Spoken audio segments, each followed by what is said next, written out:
La maison hantée de Borley Rectory. Abonne-toi et like la vidéo. Construite en 1862, Borley Rectory était une grande maison de style gothique située dans le village de Borley, en Angleterre.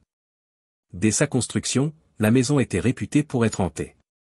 Des bruits étranges, des apparitions spectrales et des événements inexpliqués étaient rapportés par les habitants et les visiteurs. Les premières histoires de fantômes incluaient une nonne spectrale qui errait dans les jardins et un moine sans tête aperçu à plusieurs reprises. Le révérend Henri Bull, le premier habitant, et sa famille rapportèrent de nombreuses expériences paranormales. La maison était un véritable centre d'activité spirituelle. Des objets se déplaçaient seuls, des voix étaient entendues dans les couloirs et des lumières mystérieuses apparaissaient la nuit. En 1928, le révérend Guy Eric Smith et sa femme prirent résidence à Borley Rectory. Ils découvrirent un crâne de femme dans une armoire et commencèrent à subir des phénomènes encore plus troublants, des sons de cloches, des objets volants et des messages griffonnés sur les murs. Le célèbre enquêteur paranormal Harry Price fut invité à enquêter en 1929.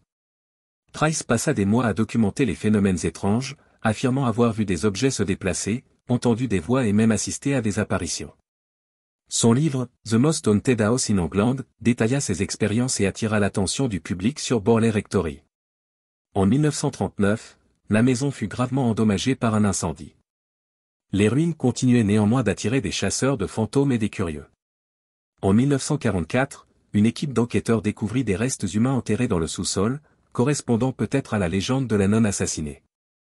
Borley Rectory fut finalement démoli en 1944, mais les histoires de hantis persistent. Les chercheurs et les passionnés de paranormal continuent de visiter le site, espérant apercevoir des traces de son passé spectral. L'héritage de Borley Rectory perdure, alimentant les récits de maisons hantées et les études de phénomènes paranormaux.